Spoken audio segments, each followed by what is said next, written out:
Anyone know? Sir. Shout it out. Columbus, Christopher Columbus, right. Now, that is true. And if I asked an American audience, they would all know that too, okay? But, and it's true, Columbus sailed to the Western Hemisphere, discovered America in 1492. But that's not the only thing that happened in 1492. Hundreds of other things happened in 1492.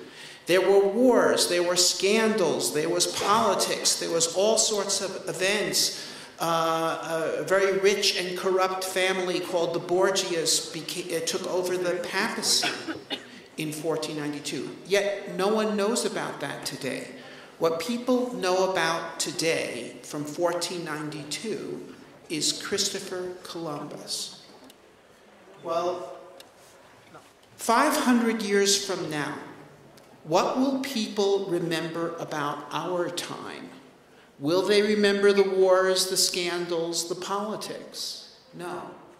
What they will remember, those people living on thousands of planets going around other stars, is what we did in our time to make their spacefaring civilization possible. So this is why I think that this activity that we're talking about here today, the human venture into space, is the most important thing going on in the world today. It is what will be remembered. It is what is going to matter. And the task in our time, I believe, that will begin this human expansion into space is the exploration and settlement of Mars. The rest will follow from that. And so what I'm going to show here is a plan which is known as the Mars Direct Plan. And I have a book I've written on it called The Case for Mars, and it's available in English and even Spanish, that explains it, but I'll explain it here. And I think that if we decided to do this, we could get people to Mars within 10 years of a program start. And in fact, I think that's the only way you can get to Mars, is if you set the goal of doing it in that kind of time. Because if you set it at a time like 30 years, you never really start. Okay? So, may I have the first chart? Thanks. Now, you may have seen pictures like this showing Mars missions of giant interplanetary spaceships. This one looks kind of like the Star Destroyer in Star Wars. And it's very big. You can see Mars is there for scale. And if this is what we need to go to Mars, then we're not going to Mars. Not in my time, not in your time.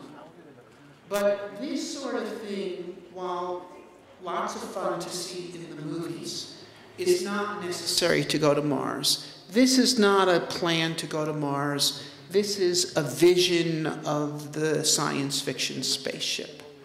But we don't need science fiction spaceships to go to Mars. What a human mission to Mars is fundamentally about is not realizing the vision of the giant spaceship. It's about sending packages, sending a package from Earth to Mars that can support a small group of people, and sending either that or a similar package back. Okay, that's what we need. We'll get to how we can do that. Next chart. Let's skip that one. Let's go on. Next chart. So what do we need to do this? Well, we need a big rocket. We need a heavy lift rocket. We need a rocket that's bigger than any that's operating today, but not bigger than rockets that have been. What you're looking at here is not science fiction. You're looking here at 1970. You're looking at a half century ago, when we had rockets like this, the Saturn V. And we can build them again, okay, if we decide to do so. Or not necessarily Saturn V's, but comparable rockets. And if you had a rocket like this that could lift 140 tons to Earth orbit all at once, okay, that is to say, it could lift an amount to Earth orbit bigger than Columbus's ship. How could we do a Mars mission? Next chart, please. Okay, so this is the mission plan, the Mars Direct Plan. Now, the way the planets move around, you can launch to Mars every other year.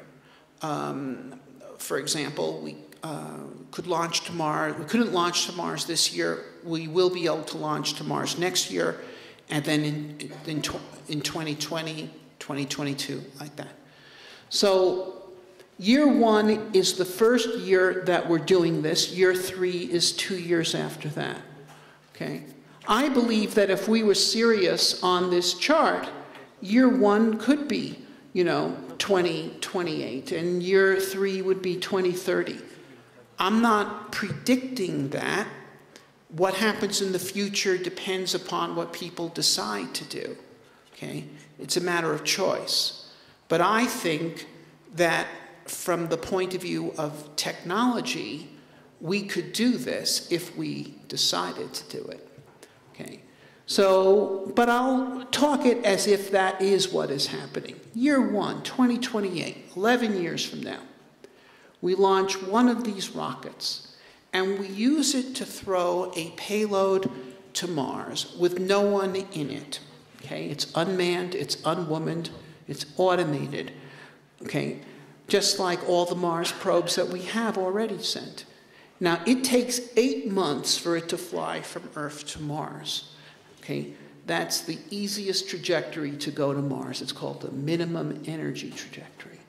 And when it gets close to Mars, it uses its aeroshell to make friction against the Mars atmosphere, and that slows it down from interplanetary flight into orbit around Mars. And then after we check it out and check out the weather and make sure that everything is fine, we take it in to the atmosphere. We use the aeroshell to plow us down all the way to slow velocities below the speed of sound. And then we release a parachute, and now we come down real slow, and when we get close to the Martian surface, we fire rockets, and we put ourselves down softly on Mars, just like we did with the Curiosity mission in 2012, 5 years ago, or even the Viking mission way back in 1976. Now, may I have the next chart? The payload that we've landed on Mars consists of a number of things. The main thing is this, is the Earth Return Vehicle, which is a little rocket ship for flying back from Mars to Earth.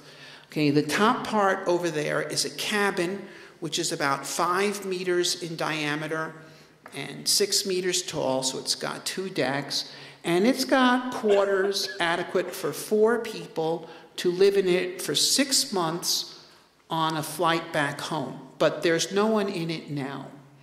Then below it, those 2 things that you see some tanks in, those are rocket stages.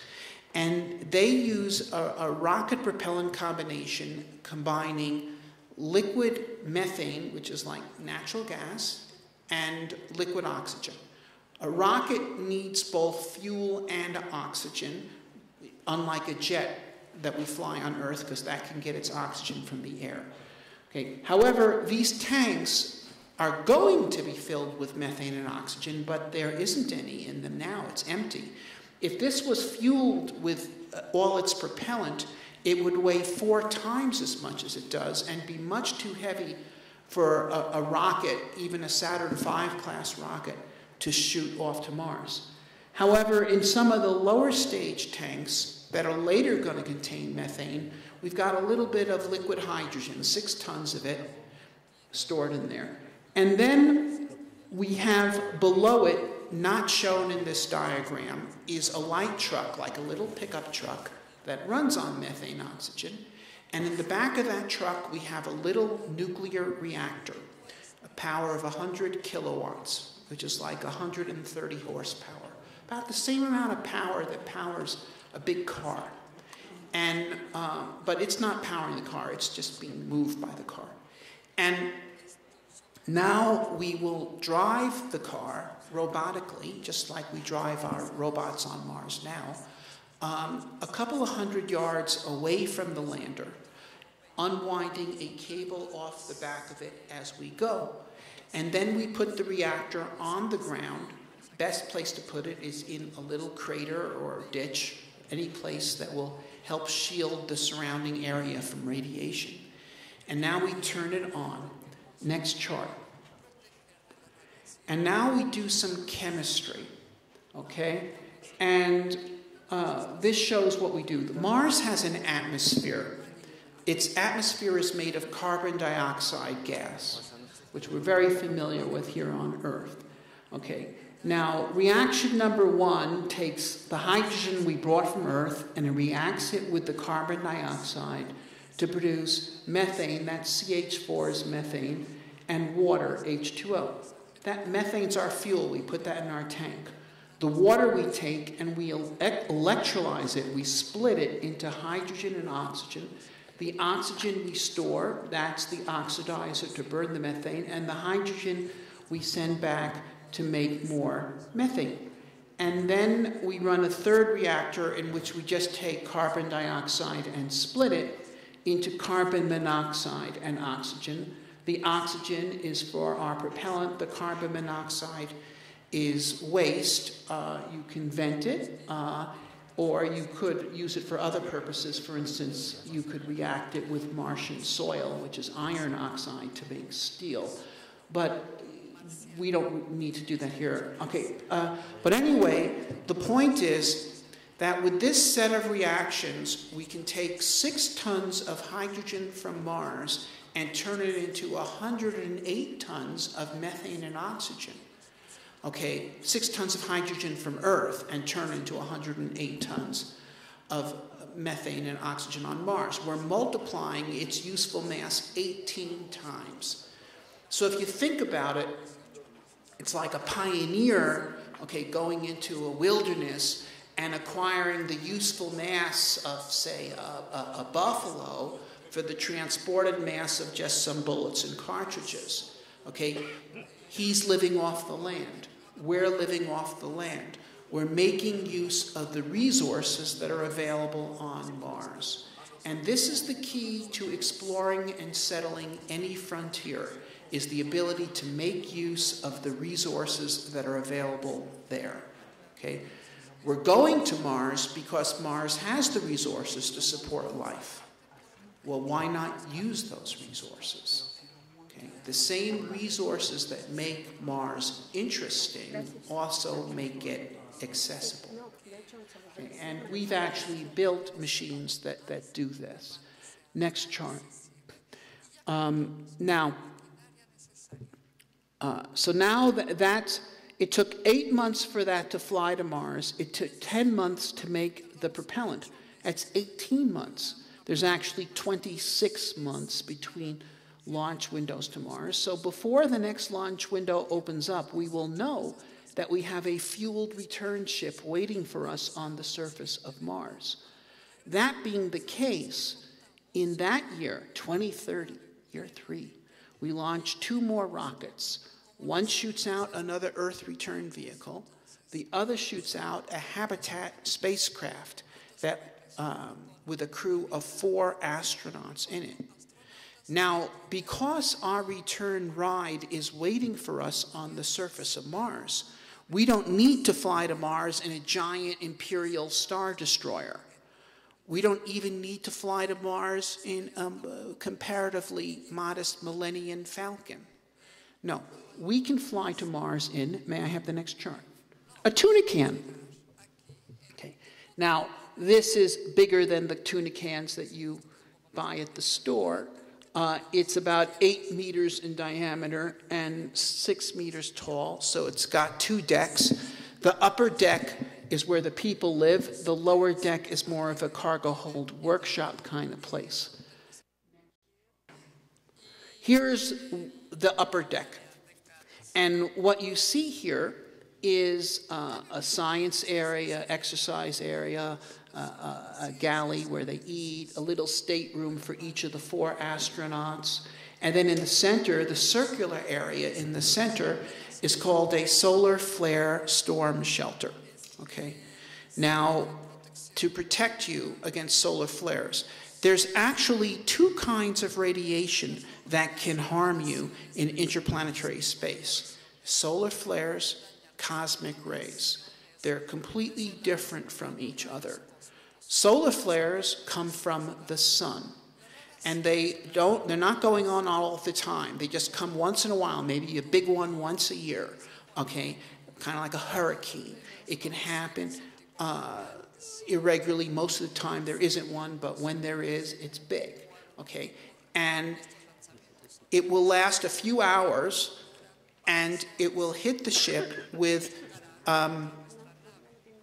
about 10, 20 sieverts of radiation, which is enough to kill an unshielded astronaut. That's the bad news. The good news, however, is the kind of radiation that it is are particles called protons with energies of about 1 million volts each. And that might sound like a lot, and perhaps it is, but it's not that much. A proton with that much energy can be stopped by 5 inches of water, okay, by 12 centimeters of water, okay.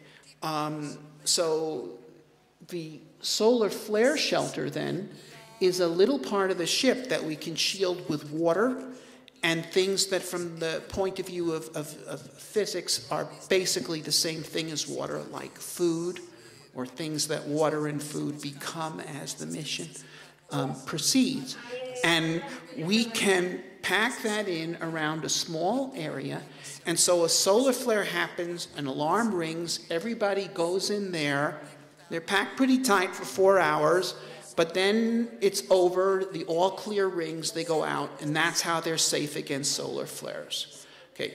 Now the other kind of radiation is different. It's called cosmic rays, and they don't come from the sun, they come from outside of our solar system.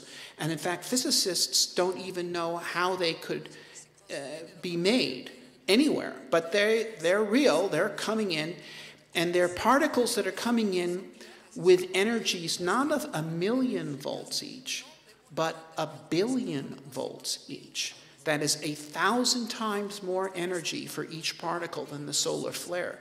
So you can't stop that with 5 inches of water. They'll shoot right through it like a bullet through a piece of cardboard, okay? So you're going to take the dose. That's the bad news.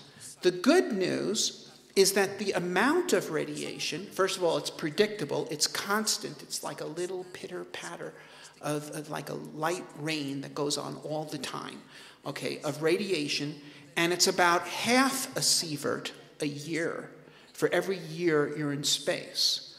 And we're going to be in space for about a year on this mission, 6 months out, 6 months back. We're going to be on Mars for a year and a half, but we can have lots of shielding there. That's not our problem. The problem is when you're in space. So we're going to get half a sievert of radiation over a long period of time. Okay, remember I said the solar flare would give you 10 or 20 sieverts, so this is much less. And furthermore, it's not in just a short amount of time, it's scattered over a long time. And that would have no visible effect. What it would do, though, is it would increase the risk of cancer of the crew by 1%. Now, 1% increase in your risk of cancer doesn't sound that attractive. But you should understand that if an average person and you don't smoke, your chance of dying of cancer is 20%. This would make it 21. If you're an average smoker, it's 40.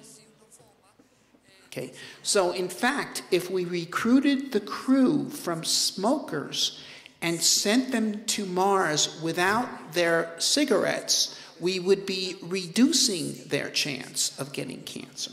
Okay. So one reason to send people to Mars would be for their health. Now, okay, now also I want to emphasize this because a lot of people are saying we can't go to Mars because of this cosmic ray dose. But it's just not true, and both for the reasons I just explained, but also simply the facts are that there's cosmic rays in low Earth orbit, and there's about 10 astronauts and cosmonauts that, because they've done long missions in low Earth orbit, have taken a cosmic ray dose about the same as they would have taken going to Mars. And we see no radiological casualties among this group. And in fact, we wouldn't expect to, because if you've got 10 people and they each have got a 1% risk, chances are no one is hit. Okay? Now, there will come a time after we had hundreds of people in space this much that probably someone will get cancer. But actually, if you think about it, they've taken a lot more risks just flying on rockets to go to space than they're getting from this. Okay. So this is a risk we're already taking, and it's a modest portion of the risk of a spaceflight. Next chart. Now, there is something that we've experienced in space that actually has caused a health effect that we can see. And it's not radiation, it's zero gravity. Okay, because if you're in space in zero gravity, your bones and muscles don't get a workout that you get. I mean, I'm not an athlete, I don't play sports, but I walk around, and when I'm walking around, okay, I've got, 70 kilograms that I'm holding up on my feet right now that I'm carrying around. So that's exercise that you don't get in space, okay? And so your bones and muscles weaken, and we see this in astronauts all the time. Now, this is survivable. We just had an astronaut in orbit for a year. We've had plenty of astronauts in orbit for 6 months, and they survive, but they do come down weaker. And they can eventually recover, they do. But we're going to Mars to explore, and hiking around wearing a spacesuit is like hard backpacking, okay? And the effectiveness of an astronaut doing that will be limited if they're weakened by zero gravity. And so what I think we should do is make gravity for the crew. See, they are in that habitat craft over there. Then there's a cable, or tether as we call it, about 1.5 kilometers long. And at the far end of the tether is the upper stage of the rocket that threw us to Mars. So that's going to Mars along with us. Now, it's just a piece of metal now, it's dead, but we can still use it as a counterweight on the end of a tether. And we can spin this up, and it makes centrifugal force that creates the equivalent of gravity for the crew. If we spin that at 1 revolution per minute, it will give the crew the same gravity they're going to have on Mars, which is about 1/3 of Earth gravity. If we spin it at a little less than 2 revolutions per minute, we can give them the same gravity they have on Earth. And this is what we should do, and I think the space agencies need to work on this. And I might add that this is something that perhaps the Mexican Space Agency could do. Not build a spacecraft this big, but build a small rotating capsule spacecraft within which we could put a crew of mice or similar animals, and they would have Mars gravity. And they could live in there, and for, say, a couple of months, which would be long enough for them to have children and the children to grow up.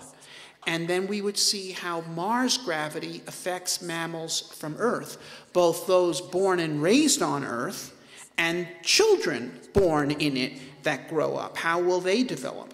So these are questions. The first, obviously, is important for astronauts that come from Earth and go to Mars. And the second is important for us to learn about if we're ever going to settle Mars. And amazingly, even though the United States and Russia have been launching satellites to orbit since Russia 57, the United States 1958. No one's ever done this. We have no data on the effects of partial gravity on mammals from Earth other than a couple of days on the moon in Apollo. None, zero. Okay, and also learning about artificial gravity, because making gravity by spinning is not exactly the same as gravity on a planet. Okay. Next chart. Next chart. All right, so the crew is flying to Mars on a 6-month trajectory. I mentioned the easiest trajectory is 8 months, but we can speed it up a bit by pouring on a little extra propellant, and it doesn't cost that much extra to get there in 6. If you try to get there in 5, 4, then it's really going to cost you in propellant and therefore in payload, and it's not worth it. But 6 months we can do, and also 6 months trajectory to Mars has the very interesting property that if you decide not to go to Mars, you will swing out to about twice the Earth's distance from the sun and loop back and reach the Earth's distance from the sun, 1 astronomical unit, exactly 2 years after you left. Exactly. And that's important because if you come back to the same point you left exactly 2 years, the Earth will be there. If you come back a little more than 2 years or a little less than 2 years, you will miss the Earth. This is what's known as the free return trajectory. And that's why I believe it's the best trajectory for sending people to Mars. It's better than a faster trajectory. Okay. Anyway, they go to Mars in 6 months. When we get to Mars, we fire a little pyrotechnic device, little explosive that cuts the cable so the upper stage and the cable go away, and we go and we aerobrake into Mars orbit, and then we land at landing site number 1 where the Earth return vehicle is waiting for us. Now, we've had that vehicle on the ground for about 2 years now. We have had robotic rovers going out, exploring the terrain, identifying all hazards. We have a landing beacon there. We have an expert pilot flying the ship. We should be able to land right there, okay, on the spot. And even way back during the moon program, we actually landed a lunar lander within 200 meters of a surveyor probe that had been sent a couple of years earlier. And we have much better guidance systems today. So we should be able to do it. But let's say we fail and we land 20 kilometers away, 50 kilometers away, 100 kilometers away. We're still okay because we have with us in the lower deck of the HAB a pressurized ground rover that, like a little SUV that has a cabin that you can be in and have air. It has a one-way driving range of 1,000 kilometers. So it would take truly horrible piloting to land outside of the radius of action of that vehicle. But let's say that happens. Let's say instead of landing anywhere nearby or even 500 kilometers away, you land over here on the wrong side of the planet. That would represent a real problem with the pilot selection committee. Okay, and John says, yeah, okay, so, all right. But if that happened, you're still okay, because we've got the second Earth return vehicle following us out to Mars. And if we land over here, we can bring that one down to land over here, okay, and use it instead of the first one. Now, of course, in this case, we would be depending upon the chemical synthesis process to work while we're there, instead of in advance of our launch, which is the baseline. But the success of the technology has been proven by the success of the first unit. And also, we do have a human crew on the scene to adjust it should it malfunction. Although in this particular example, you would not want to let the pilot participate in that activity. Okay. However, it's a third level backup, it's okay. And then finally, as a fourth level backup, if we can't land accurately, if we can't drive to the lander, if we can't use the second lander, our fourth level backup is that we've been landed on Mars, where there is natural gravity, where there is lots of mass for radiation protection. We have enough food with us for 3 years, more than enough to wait until the next launch window opens up 2 years later, and more supplies and another Earth return vehicle can be sent out to us then. So what we have is a 4-layer defense in depth on the mission. 4 backup options and also 1 abort option. Okay. But let's say it works as it's supposed to. We land at landing site number 1. We go and we check out the return vehicle. We already had an automated checkout on it, okay? But we check it out directly, and if it's perfectly fine, we don't need the second Earth return vehicle. We land it somewhere else. Now, it could be landed anywhere else. It could be landed on the other side of the planet. It could be landed just over the hill. I like to land it a few hundred kilometers away, because it is going to be the place where the next mission goes, which we would like to be somewhere new, but I would like it to be close enough that I could drive to it if I ever really need it. So the crew has 2 complete Earth return vehicles, either one of which can take them home. But the main idea is to come home with the first one and leave the second one to be the return vehicle for the second mission, which flies to it 2 years later, along with another Earth return vehicle, which opens up the 3rd exploration site. So you can continue in this way. Every 2 years, launching 2 boosters off the Cape. One to exploit a site that's already been opened, and the other to open up the next site. 2 boosters per year is an average of 1 per year. When we were launching the shuttles in a serious way, we were launching 6 a year. So we're talking about using 1/6 of our total exploration capability to support the human exploration of Mars. I think that's quite reasonable. And that also means, by the way, that we could do this in parallel with other interesting things in space, for example, moon missions.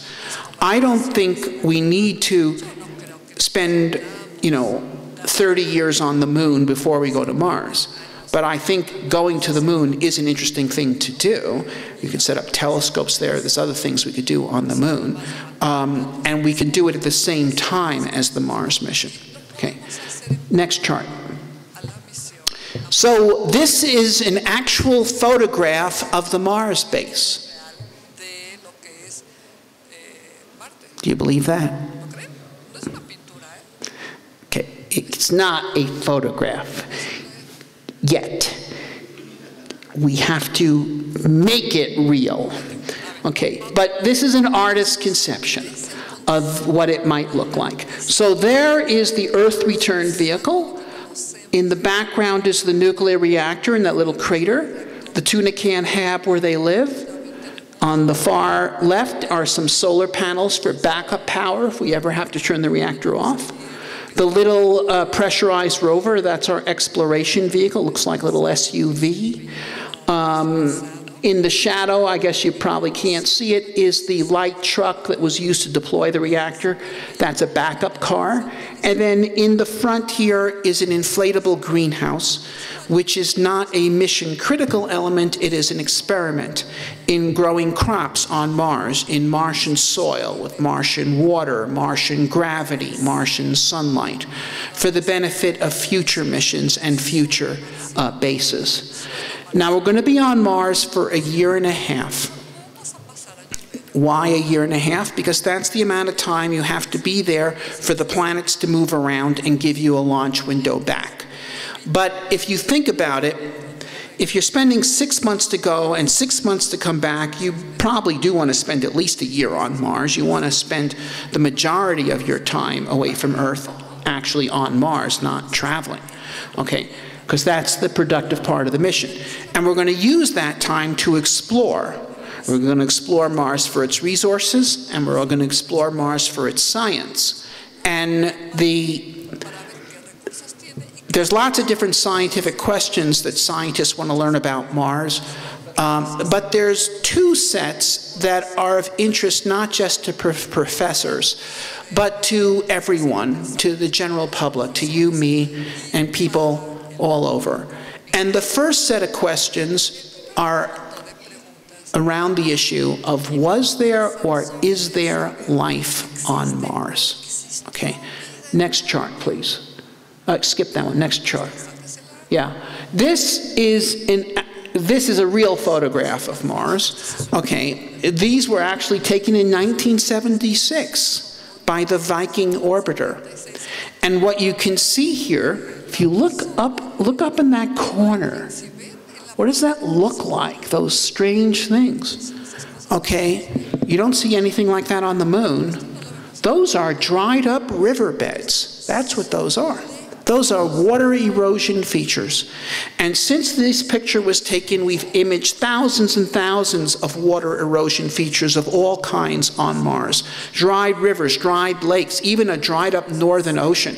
And we've sent the rovers to the shores of one of these dry lakes and found salt deposits, which is what is left behind when water retreats from someplace. So we know that Mars had liquid water on it for a long period of time. Now, on Earth, wherever we find liquid water, we find life. And the general theory that scientists have today is that life is something that naturally emerges from chemistry whenever you have liquid water, reasonable temperatures, which you must have if you have liquid water, and various elements and sufficient period of time and sunlight, perhaps. And Mars had all of this. Okay, conditions on the early Mars were not very different from conditions on the early Earth.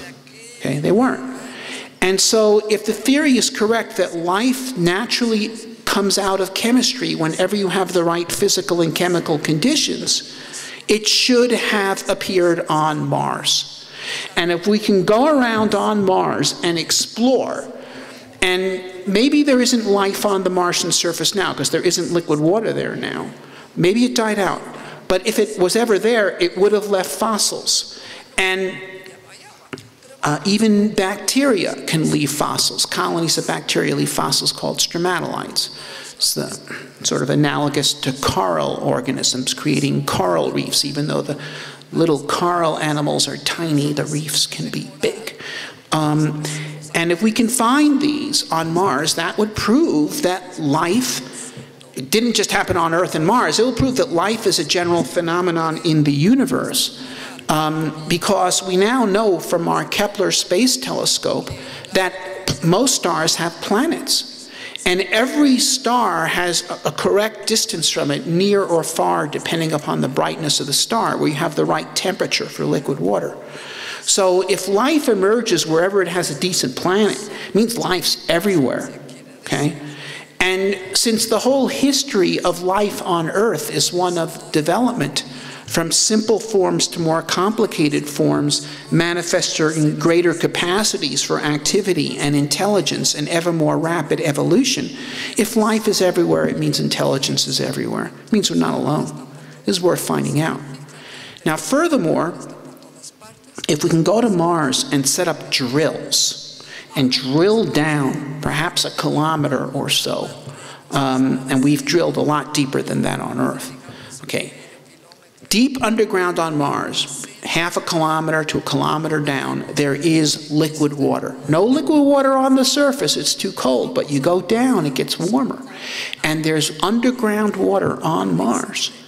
And in the Earth's underground water, you know what we find? We find microorganisms of a kind that lived at the surface of the Earth 3 billion years ago, but can no longer live there because they were not adapted to the kind of atmosphere that the Earth now has. They couldn't, oxygen was toxic to them, so they retreated into the groundwater, and they're still there. They've been there. They've watched everything above come and go. Trilobites come and go. Dinosaurs come and go. Mastodons come. They don't care, okay, long after we're gone, they'll still be there.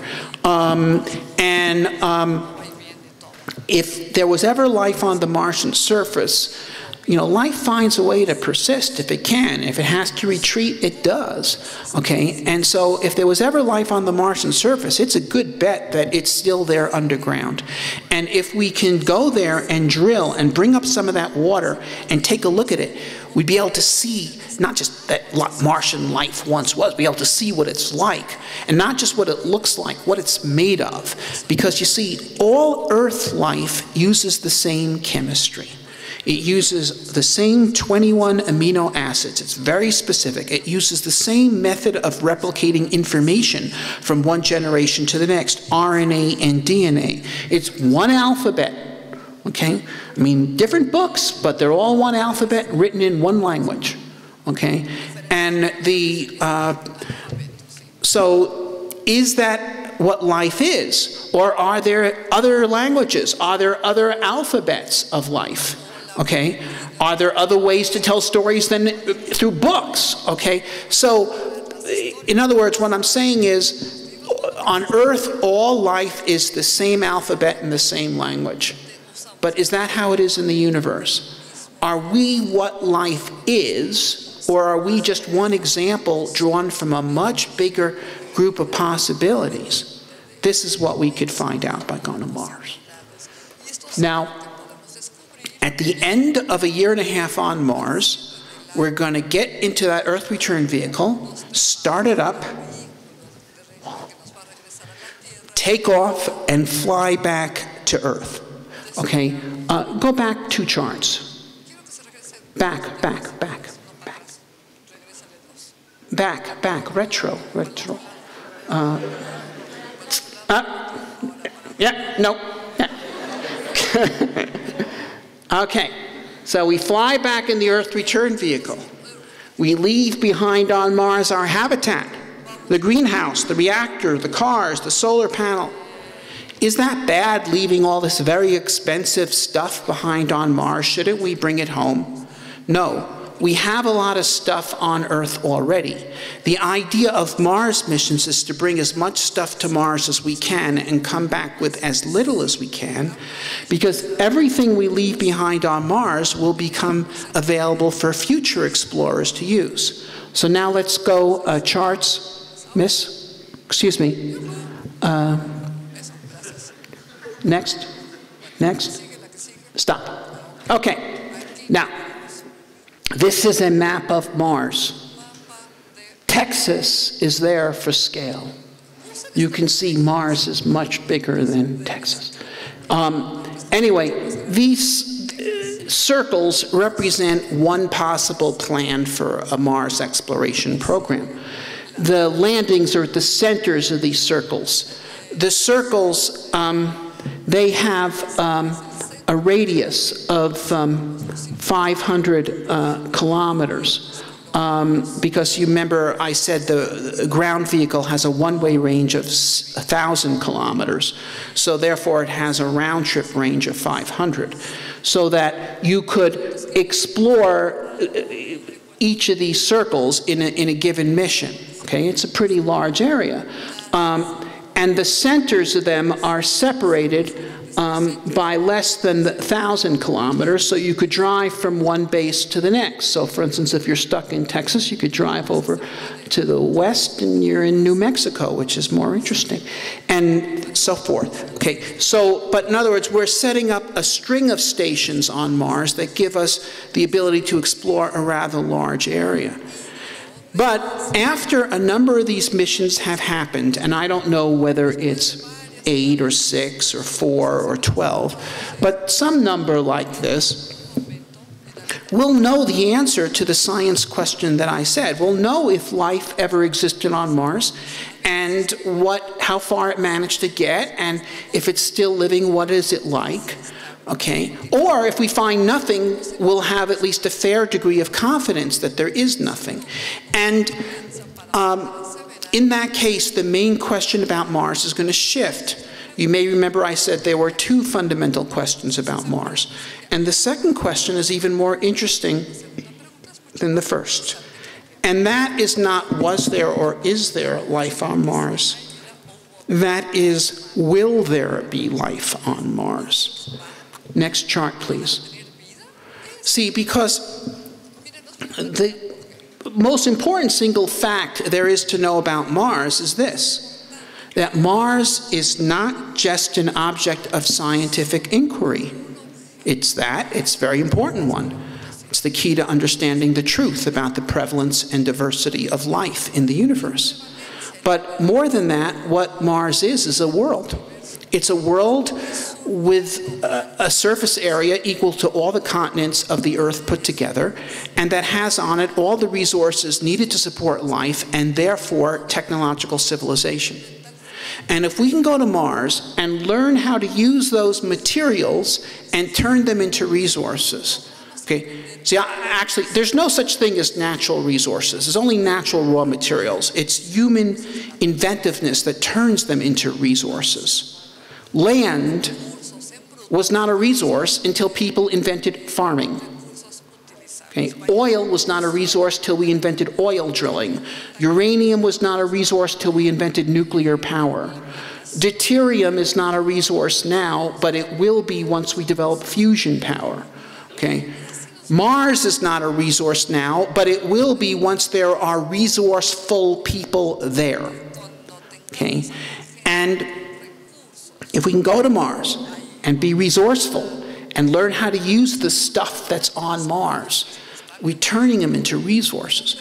We learn how to extract water from the Martian soil, or better yet, geothermally heated water from deep underground, which is not only of great scientific interest, because that's where life could be, but it's also a source of power.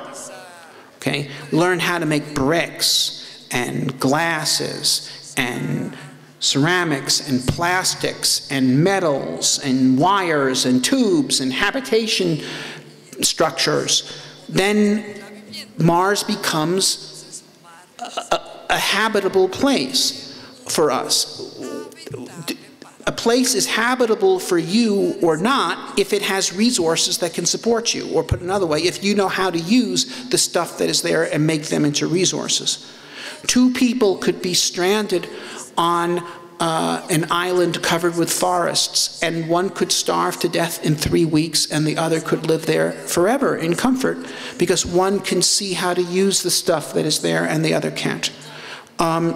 So it's the same with Mars. We go to Mars, we learn how to do this, and Mars becomes habitable.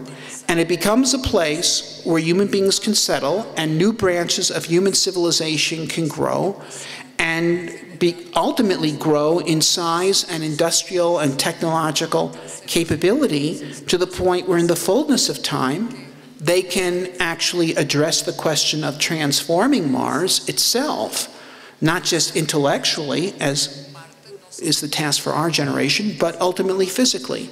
Because Mars was once a warm and wet planet, it could be made so again by human ingenuity. Okay, and once again, this is a big job, it's beyond our time, but I believe that people will ultimately do it. Because we are life, and it is the nature of life to take barren environments and transform them into places that are friendly for the development of life. That's the whole history of life on Earth in a nutshell. And I think we'll do it. Ultimately, we won't just bring life to Mars, we'll bring Mars to life. Next chart. So I'm not going to go into it because my time's almost up and it's a talk in itself, but I'll just assert without providing any proof that we can use the same hardware elements that we use for the Mars Direct plan to build a moon base too. And we can do this in parallel. And this is how it should be done. If there are people who are arguing, we should go to Mars, we should go to the moon, we should go to Mars, we should go to the moon, we go to both. The key is to do the moon with a hardware set that can also do Mars, and to do Mars with a lunar class transportation system. That's the right way to do it, not to do them with two radically different kinds of systems. Next chart. So this is the essential hardware set we need to establish humanity on two new worlds. We need a heavy lift booster. We need HAB modules you can use on either the moon or Mars. Return vehicles you could use on the moon or Mars. It takes only one stage to come back from the moon. It takes two to come back from the Mars, a bigger push to come back from Mars. And then finally, aeroshells that you need for Mars, but not the moon. Now, you look at this, okay? There's nothing in here that is beyond our time. There's nothing in here that is beyond the kind of budgets that we could muster. There is nothing in here that if NASA put out a request for proposals to the space community that they wouldn't get bids on to develop any one of these systems. Okay, you know, the heavy lift booster, $5 billion, the HAB module, $3 billion, the Earth return vehicle, $3 billion, the aeroshell, a couple of $1 billion. This is not a program that cost hundreds of billions of dollars or trillions of dollars, as some people claim. This is something that could be done for the cost of a medium-sized military procurement, like the tilt-rotor airplane or something. It is something that we can do. I believe, I mean, if you're talking about this, you're looking at, say, $20 billion in procurement all told. Do that over 10 years, it's $2 billion a year. It's 10% of NASA's budget. And then after that, spend a couple of billion a year on actually flying the missions. I think as long as we have a space program, having it spend 10% of its budget on actually exploring space is not an unreasonable request. Anyway, we're up for this. This is the greatest challenge of our time. This is a task for our generation, okay? This is a task for the people in this room. This is a task that our age will be remembered for. Our time will be remembered because this is when we first set sail for other worlds. Thank you.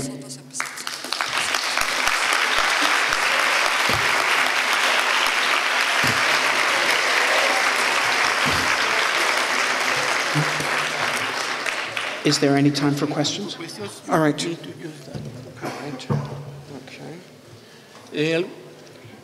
Tenemos un par de preguntas del público. Me parece que hay dos niñas que quieren preguntar. Les pueden pasar el micrófono. Por favor, espérate, deja que se ponga el doctor.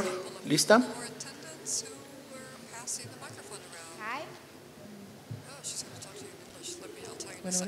Maybe she will do it in English. All right, that's great.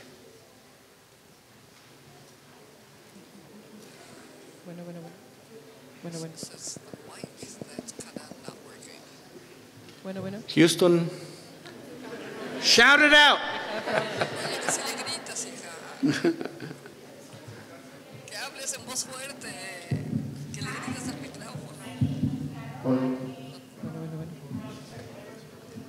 She's shouting, but your interpreter can't hear anything she's shouting. Sorry about that. But it's coming. Rushing in with another microphone. Hi, my name is Garo. She's talking to you in English. I came from the high school 43, Luis Enrique Ro. May I ask you a question? Okay. Can the humans survive in Mars having the same lifestyle? Can humans survive in Mars having the same lifestyle? Well, clearly people who live on Mars will have a different lifestyle, if that's what you meant, because they'll be living in a Mars base. Initially, they will live in habitats like that. Then we'll link the habitats together. Then we'll create domes, 100 meters or so in diameter, where you can just go walking around and have plants and stuff. But, for instance,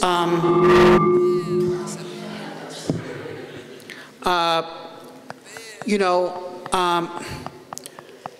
I think children growing up at a Mars base, you know, will have to be more responsible than many children live today. They won't be able to just go spend their time hanging out at the mall or doing stuff. They'll be helping out in the greenhouse farms. They'll be more like a family on the frontier was. And they'll learn a lot from their parents. There will be schools eventually on Mars.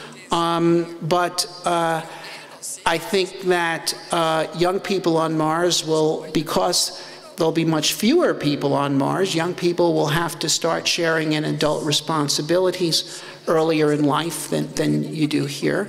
I also think, though, that on the very positive side, if someone can actually do something, has a certain skill on Mars, people will let them do it regardless of whether they have a certificate to do it. Okay? You know, one of the things in our society, certainly in the United States, and I suspect here in Mexico, though I don't know, is that a lot of people have a skill that would allow them to do a job, but they're not allowed to do the job because they don't have some certificate from some program. And this holds a lot of people back. I think in a place like Mars, there'll be no way that will be allowed. That is, that if someone can do something, you let them do it. This is the kind of freedom that is afforded by a frontier because people are needed, and you don't put artificial obstacles in the way of them exercising their potential. Thanks. Otra pregunta. Bueno. A ver, me parece que había otra niña ahí, si no que te pasen el micrófono. Bueno, sí. Hay otra niña y luego sigue Yogi. Hi, my name is Frida. I came from high school number 43, Luis Enrique Ros. May I ask you a question? Are our current space laws enough to rule to the path to Mars? I'm not sure I understand your question.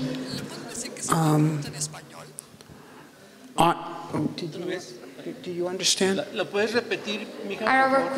Are our current space laws enough to rule to the path to Mars? Our laws? She's asking about laws. Okay, no, I'm sorry. Okay, so it's a good question. Is there sufficient space laws to allow us to settle Mars? Actually, we can certainly go to Mars as explorers with current laws. But I think that for Mars to be settled, there will have to be laws that establish rules for owning private property and land on Mars. Because, for instance, if someone is going to drill a well to get geothermal power, they're going to want to know that it can't just be taken by anybody. If someone's going to want to explore for a mining claim, they're going to want to know that once it becomes known that they have some rights to that. It's very hard to develop a country without some system that protects private property. And that requires a government. And right now, no Earth government can claim land on Mars. So I think the Martians are going to have to set up their own government. Okay, thanks. Thank you. Yogi, por favor. Well, I'm Tia Hoga Ruge. Congratulations for your absolutely extraordinary conference, which is really very enlightening. And I'm very much involved in the issues of biospheres. How would you envision, or could you envision, that humans could eventually develop a technology that would transform the atmosphere, which is more than 90% of CO2 on Mars? You think we could eventually make a biosphere like we have on Earth on Mars? Yes, that is an excellent question. It's a central question. And I believe the answer to it is yes. Okay, as I mentioned, Mars was once a warm and wet planet. And it could be made so again. Well, we know how to warm planets. We are demonstrating that ability right now on Earth. Okay, so we have proven. Now, we're warming the Earth through the greenhouse effect, okay? And we're doing it inadvertently but we're doing it. Now, we're doing it mostly with CO2, a little bit with some other gases. There are gases, if we actually wanted to warm a planet on purpose, there are gases that we know about that are super greenhouse gases, that are thousands, tens of thousands of times more effective than CO2 as a greenhouse gas. One of the best for this purpose is fluoromethane, or carbon tetrafluoride. There's a number of ways to call it, but it's CF4. It is a super greenhouse gas, and it's indestructible by ultraviolet and ozone, and it doesn't destroy the ozone layer, excuse me. And if we it's used on Earth as a refrigerant. If we set up factories on Mars to produce it on purpose, not to put inside of refrigerators, but to release into the atmosphere on purpose, and did this on the same scale that these kinds of compounds are currently being made on Earth, within 50 years you'd warm Mars by 10 centigrade. That's a lot. Okay, that's much more than what people are talking about global warming on Earth, which was like 0.5 degree centigrade in the past half century. Okay, 10 centigrade, that's serious warming. And what that would do is it would force huge amounts of carbon dioxide that's currently adsorbed, sponged into the soil, to outgas. And we would thicken Mars's atmosphere perhaps 30, 40, 50 times over, raise it from 1% of the thickness of the Earth's atmosphere to more like 30%. Okay, now 30% of the Earth's atmospheric pressure, that's 5 psi. That is actually what exists at the top of Mount Everest. Okay, you can live on Mount Everest without a spacesuit. You do need an oxygen mask. And the if you thickened Mars' atmosphere that much, spacesuits would no longer be necessary. You would just need breathing gear and warm coats. And but all that CO2 would also add massively to the greenhouse effect, resulting in ultimately, and this would take about a century or two, because it takes a while for the CO2 to come out, warming Mars by like 50 centigrade.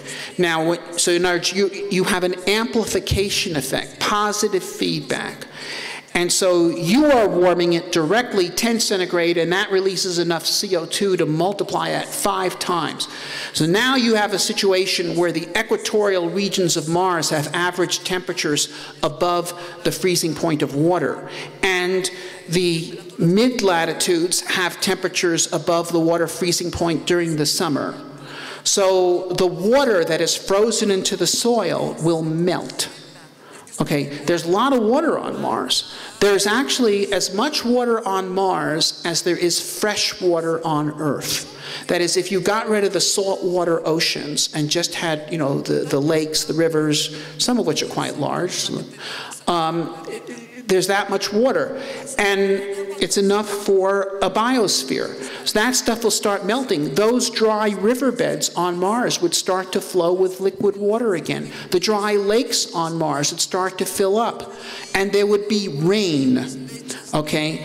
And what the rain would do is destroy the percolates that are, the peroxides that are in the soil. They are destroyed by liquid water, release a little bit of oxygen, not enough for us to breathe, but it would destroy them as toxic sterilizing agents in the soil. And then, you know, now you have a Mars with a thick atmosphere, excellent radiation shield, enough pressure for large-scale organisms, a reasonable climate, rain. You could start releasing plants into that environment. Okay, and they would spread, and of course you would want to actively spread them and fertilize them and do all sorts of stuff like this. And they would start oxygenating the atmosphere. Now, if we actively, you know, seeded Mars in this way, and we would use a succession of different kinds of plants, starting with very primitive hardy plants that would create soil and then moving up to more complex plants. it would probably take at least 1,000 years to put enough oxygen in the atmosphere for people to breathe. But I think that if we're talking about this as a 1,000-year program, that long before then, people will have developed, say through genetic engineering, plants that are much more efficient at photosynthesis than the kind of plants we have today. I don't think that's any kind of stretch at all. So I actually think, if you want to know, I think 200 years from now, Mars will be terraformed. And they won't do it in the way that I just described to you, okay? They'll do it using more advanced technology than I can prescribe, because I'm kind of in the position of Jules Verne designing a moon mission. If, you know, in 1869, I think, I forget the exact year, but around then, Jules Verne wrote a novel describing a mission to the moon. And they launched from Florida, and it was a crew of 3, and they traveled in a capsule, they orbited the moon, and they landed in the Pacific Ocean and were picked up by a United States Navy warship, all as actually happened 100 years later, okay? However, there's one difference. For propulsion, he used a very large cannon. So you look at that and you say, heavy artillery, how 19th century can you get, okay? Because he was a 19th century mind addressing a 20th century problem, okay? So if 200 years from now, someone reads my book, The Case for Mars, and I'm sure it will be mandatory reading in every classroom at that time, okay, you know, but just like Shakespeare is today, okay, but if they read it, they'll say, gee, here's this book written by this 20th century engineer, and he's talking about terraforming Mars. Wow, how could he know that we would do that? But doing it with fluorocarbon gases and green plants, how 20th century can you get? Of course, we did it with self-replicating nanomachines, okay? So for our time, nanomachines are science fiction. I think someday they'll be reality. Okay, so I think Mars will be terraformed. I think the scheme that I just laid out for you is more of an existence proof than a real plan. That is, it proves that there is a plan and the future will come up with a better plan. But we'll do it because, once again, my fundamental point, the philosophical point, is that life creates the conditions for life. Okay, if you think about the Earth, you know, life has radically transformed the Earth. The early Earth had no oxygen in the atmosphere, greatly limited the possibilities of life. Early Earth had no soil on the continents. Life created the soil. And symbiotic communities of plants and animals have moved from the sea, up the shore, up the hills, up the mountains, as high up as life can go, it goes. And no sooner does any dead place appear on the Earth, like think of Hawaii coming out of the Pacific Ocean, this big piece of sterile basalt. What happens?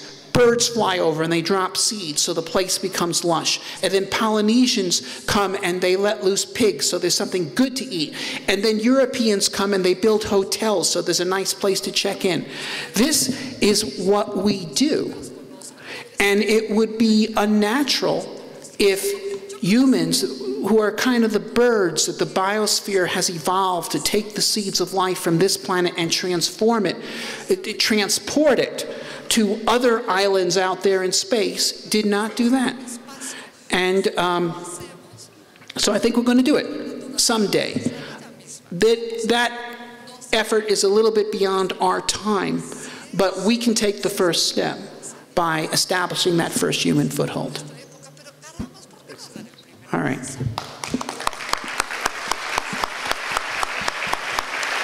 And one other thing I want to tell people here about.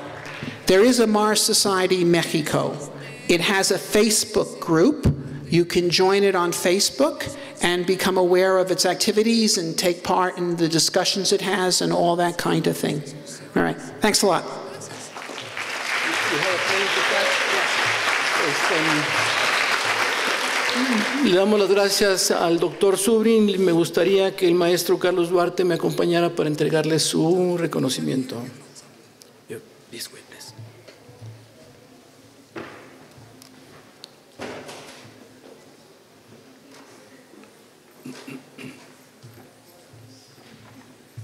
Thank you very much, Dr. Zubrin.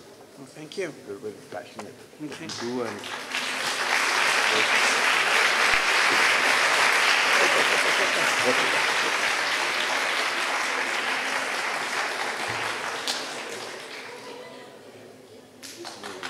On to Mars. ¿Eh? Sí, Hasta Marte, hacia Marte. Hacia Marte. Hacia Marte. Hacia Marte. Okay. Thanks. Very well. Gracias. Nuestro